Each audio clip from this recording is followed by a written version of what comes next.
Well, that does it. This 2020-2021 Celtics season has finally, mercifully, come to an end. And it wasn't pretty. The series was about what people expected, with the one bright spot of a win on the Garden floor. That was fluky, if anything. I mean, mostly because Jason Tatum's heroics than anything.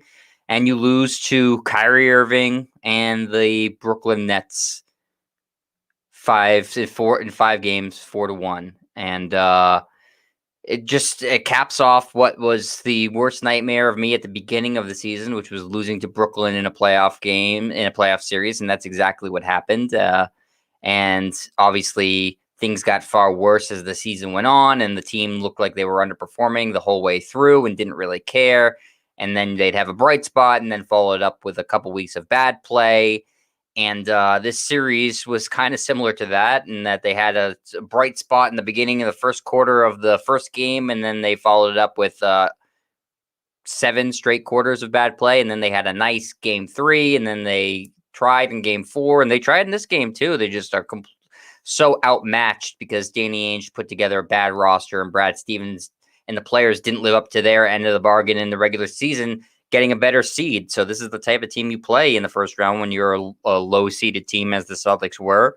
And typically you get blown out. And that's exactly what happened here. It was a miserable year, a miserable playoff series, all the extra stuff with Kyrie and the fan throwing the water bottle and the stomping on the leprechaun and the calling Boston racist. It just all amounted to a miserable season. And unfortunately, because of all this other talk, like I just mentioned, with the perception of the city now, the Celtics are in a really tough spot. Danny Ainge has not really done a good job making himself look like he's particularly in tune with the issues of his players. He obviously hasn't built a good roster. He looked like completely out of touch when he was on the radio saying he's never heard of a racial incident in this city from any of his players, when one of his own players, Marcus Smart, wrote an article about it just a few months ago. They seem to be a laughing stock amongst other players in the league, that the butt of the joke, that they were so far ahead with these draft picks, and they supposedly buried the Nets, and now the Nets have surged past them, as have the Sixers, the Bucks, even the Knicks. And that I think a lot of players look at Brad Stevens as not the coach that they would want to play for, more of a college coach. You've heard some of those rumors out there. They signed Kemba Walker to a contract that he's never going to be able to live up to because of his injuries, and it's just going to continue to decline. They didn't play him in back-to-backs this year for a reason. They were hoping to save him his health for the playoffs. Well, he wasn't even able to play in 2 of these games. So what good did that really do you? Robert Williams, who looked so promising, can't stay on the court. You have a bunch of guys that you selected in the first round or early in the second round that are not NBA players.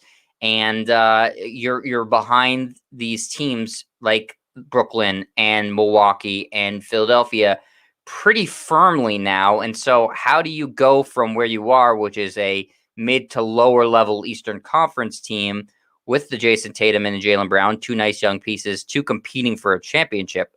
It's a tall task, and it's not a task that I think Danny Ainge is capable of doing anymore. It's not a task that I think Brad Stevens is the appropriate coach for.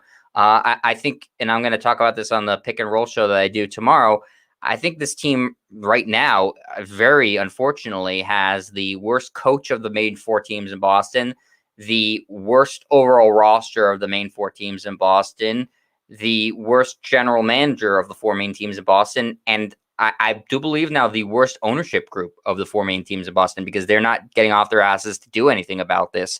So this is a massive summer. In my 32 years of being a Celtics fan, I can't remember what will be a more meaningful or important offseason for the team, to see what they really think the direction of this team should be, and how comfortable they are with trying to shake things up.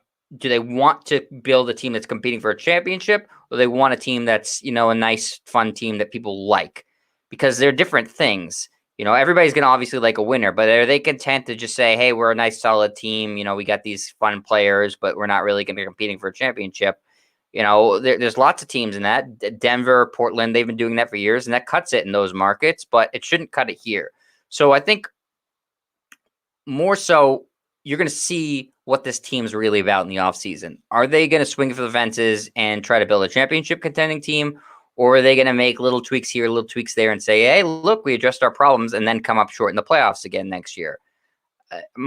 Unfortunately, I think it's the latter, and that's a really dark situation to look at for the Celtics, who are now going to have to deal with addressing these racial problems too, because whether it's fair or not that Boston's being perceived, that's the perception, that it's racist and not welcome to black players, more so than other cities. I personally don't think that's fair, but that's not really for me to say or my decision to make for players. So I think the Celtics need to add some people of color to their front office, maybe sell an ownership stake to a person of color, maybe bring in Kevin Garnett or Paul Pierce, guys who love the Celtics and are local black celebrities here, can help recruit other players, can help maybe repair some of the damage that's been done, build some more fan trust. Maybe you add some more, if you're not going to fire Brad Stevens, which you should, bring in some ex-players to the coaching staff. I think that the next coach should be a player, but it doesn't look like they're going to get rid of Stevens. But at least if you're not going to get rid of them, shake up the coaching staff a little bit. Minor tweaks aren't going to cut it. And the Celtics owe their fans better than what they got this season and what they got 2 years ago.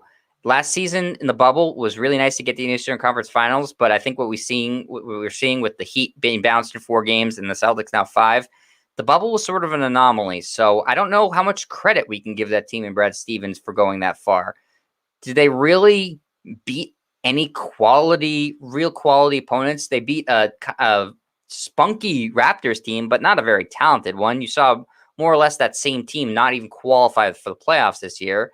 And then in the first round, you beat a Philadelphia 76ers team without Ben Simmons. And then you lost to a Miami Heat team that just got swept this year. So was it really all that impressive? And now we're looking at a team that without the bubble probably doesn't perform well in the postseason for this would be the 3rd year in a row instead of just 2 out of the past 3 years. And yet everybody's still on board with Danny Ainge and Brad Stevens. The Celtics need to, it starts and ends with ownership. They need to realize that fans aren't going to put up with this and make wholesale changes and bring in somebody that has a vision for getting this team to compete for a championship, not just be a nice team. So plenty to talk about for the offseason. Let's get into this last box score before we wrap up here. Again, the Celtics lose this game 109-123 to Brooklyn. They lose the series 4-1. Your starters tonight were Jason Tatum, Tristan Thompson, Marcus Smart, Evan Fournier, and Romeo Langford. Tatum, as usual, best player in the court for the Celtics, 41 minutes for him, 32 points, 12 of 27 from the floor, 4 of 11 from 3, just 4 free throw attempts, but he did hit all of them. 9 rebounds, 5 assists, 2 blocks. Very good game from Tatum, just didn't get enough help and was playing a team that's just far better. Tristan Thompson was not great tonight, 30 minutes, 1 of 4 from the floor, 7 of 8 from the free throw line, which is really good for him, though. 9 rebounds, 1 assist, 4 blocks, and 9 points. Just he needs to get more rebounds. And against this team, you saw what a difference it makes when they won their one game versus it didn't. Marcus Smart, 39 minutes, 5 of 17 from the floor, 1 of 10 from 3. 3 of 4 from the free throw line, 7 rebounds, 4 assists, 14 points. Not great for Marcus. Romeo Langford, 36 minutes, 8 of 17 from the floor, 1 of 5 from 3, 6 rebounds, 1 assist, and 18 points for Fournier. Romeo Langford, 38 minutes, 7 of 12 from the floor, 3 of 7 from 3, 1 rebound, 2 assists, 2 steals, 2 blocks, and 17 points. I thought Romeo was actually excellent tonight. I thought he played a really good game and shot the ball more confidently than I've seen him before. So at least he ends the season on a positive note, and one of his better games, if not the best game of his career, comes in the final game of the season.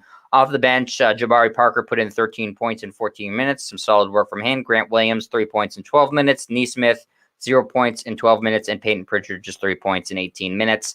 And then the rest of the guys were DNP coach's decision. And the Celtics season comes to an end with a whimper. And not that anybody really could have or should have expected differently, especially when they're facing Brooklyn. The writing was on the wall. They were never going to be competitive in this series. To their credit, I think the last 3 games they competed. I'll give them credit for that. The first 2 they didn't.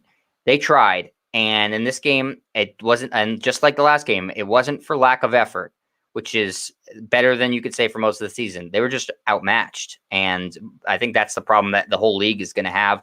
And now I see Kyrie Irving saying, we're uniting the whole world with this championship run. I hope everybody's with us. We're uniting the whole world. Stick with us. Like, no one likes the Brooklyn Nets. They are the team that people least want to see win, obviously outside of whatever fans there are in Brooklyn. Nobody wants Kevin Durant to win another title. Nobody wants Kyrie Irving to win a championship. No one wants James Harden because of the way he exited in Houston to win a championship.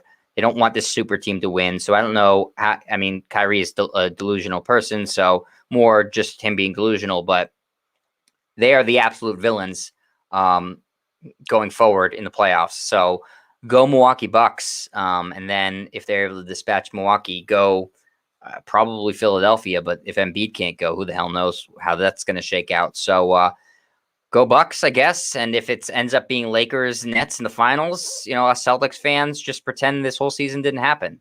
That's basically what I'm going to do. Just, try to hit my head against the wall until I forget. So that's going to do it for this Celtics season. Very disappointing. I did enjoy doing all these post games though, and I appreciate everybody for coming in and commenting all the time. Thanks. I see you in the chat right now, Brandy and Leonard. I want to thank everybody else who's been here all season long. Gregory Castillo, Hitman Hudson.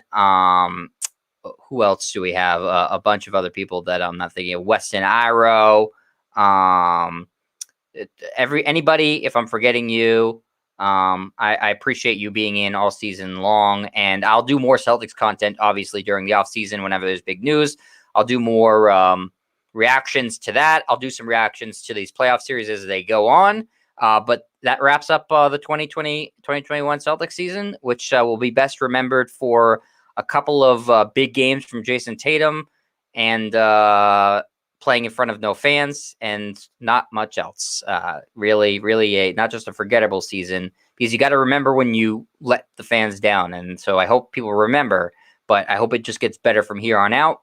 Thanks, everybody, for watching. I will be back later, and we'll be doing these again for the 2021-2022 season. So I will see you before then, but I'll also see you then. See you, everybody.